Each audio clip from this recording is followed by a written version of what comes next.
की आचार्य गुरुवर श्री ज्ञान सागर मुनि महाराज की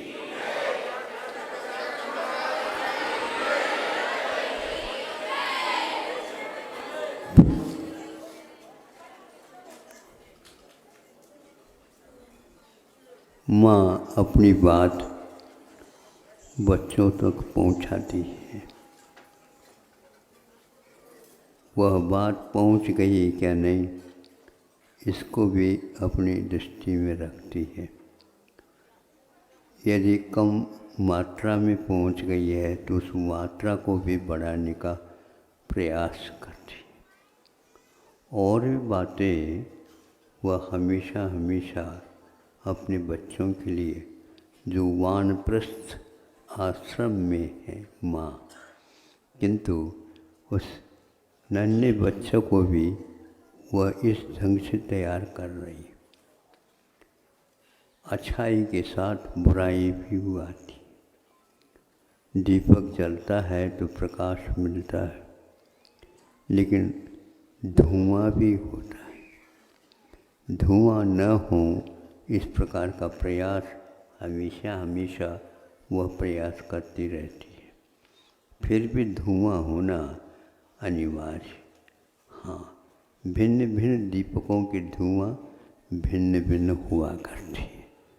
वो बनती कोशिश कास्टिक तेल का न दीपक जला करके, किंतु वह आरती के माध्यम से उस वातावरण को शुद्ध करती रहती है, ताकि धुआं हो भी जाए, आँखों में पहुँच जाएगी, वह ठीक बन जाती।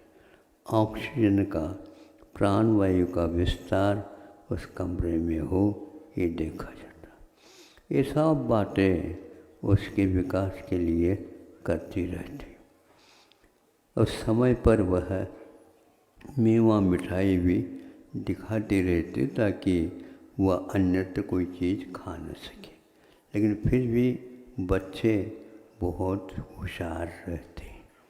होशियार तो होना ही चाहिए ना, बोलो, होशियार होना चाहिए। लेकिन जब आप जिस अर्थ में कह रहे हैं, फिर भी बच्चे बहुत होशियार होते हैं। उस होशियारी को भी दूर करने का वो प्रयास करते और बैठे बैठे अपने गोद में से बच्चों को नीचे रखे अपने काम करने लगे। फिर इसके उपरांत आकर पुनः बच्चों को देना चाहती थी तो एकदम दृष्टि में आ गए। क्या आ गई? अब उत्तर मिलेगा। उसी समय पर बच्चा भी होशियार होता है, उसने भी देख ली, माँ ने मुझे देख लिया। अब क्या करें? दोनों ने दोनों को देख लिया। अब वह बिल्कुल घबराने लगा लड़का कि अब क्या होगा, क्या पता होगा तो वही मरम्मत। क्यों हंस रहे हो? मरम्मत जानते हो? उसमें ये है, मरम्मत का अर्थ है मरो मत, जियो अच्छे ढंग से। अब वह अपनी आँखों से रानी दुर्गावती बन गए। वो घबराने लगा, अब क्या कर, क्या पता। अब इसमें कौन सी सेक्शन है? पहले आँखें सिखाई, किसी को न देखे हुए वह एकदम थूकता तो वहाँ पर क्या था? मिठाई और कोई खाना नहीं था, किंतु काली मिट्टी थी। सुन रहे हो? मिट्टी खिलाना सिखाते हैं क्या? नहीं। यह है माँ की विशेषता। यदि नहीं रखता है तो इस प्रकार हमेशा के लिए उसने मिट्टी का त्याग किया। और और आप पान में भी मिट्टी खाएंगे। अब पान तो खाना है, लेकिन क्या क्या खाना उसके साथ और सम्मिश्रण क्या होता है ये नहीं पता। हमारे सम्यक दर्शन, हमारे सम्यक ज्ञान और हमारे सम्यक चारित्र में प्रदूषण इस प्रकार फैलते रहते हैं, हमारी निगाह उसमें नहीं जाती। हम उस स्तर पर काम कर रहे होते हैं जहाँ पर संशोधन गौण होता है और इधर उधर की बातें आ जाती हैं। परीक्षाएं होनी चाहिए, किंतु परीक्षाएं बोझ नहीं होना चाहिए। परीक्षाएं होना चाहिए, परीक्षाएं एक तनाव पैदा नहीं करना। परीक्षाएं हो किंतु मात्सर्य इर्द गिर्द न आए। छोटा दीपक भले हो किंतु उसके पास बहुत दूर से दौड़ते हुए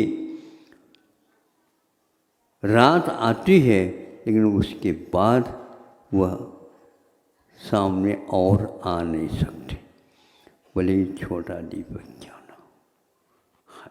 पक्की बात है, जिस गति से आती है उसी गति से वह भाग भी जाती है। इसी प्रकार हम अपने शिक्षण काल में हम अपने बोध को विकसित कर रहे हैं, उस काल में संशोधित भी करते चले और वह किसी भी प्रकार से दूषित ना हो। प्रकाश के साथ साथ वह आरोग्य का भी ध्यान रखा करते हैं। वह प्रकाश मिल रहा है, सब कुछ मिल रहा, लेकिन यदि आरोग्य के लिए कारण न बन करके रोग के लिए कारण होता है तो वह गलत होता है। इसीलिए कि मूंगफली तेल का दीपक है या आरती है या और कुछ है, किंतु दूषण पैदा करने वाली यदि मान लो तेल का प्रयोग करते हैं, आँखों के ऊपर और डाइजेशन के ऊपर, पाचन शक्ति के ऊपर भी प्रभाव डालते हैं, जो वर्षों के बाद भी चिकित्सा उसकी सफलता नहीं होती है। ये सब आप लोगों की असावधानी है, ज़्यादा तो हम नहीं बताना चाहते, क्योंकि आप और थोड़े से सीख करके आइए, समय को ध्यान में रख करके। मेरे पास घड़ी रखने की अपेक्षा से घड़ी की ओर भी आप अपना ध्यान रखिएगा।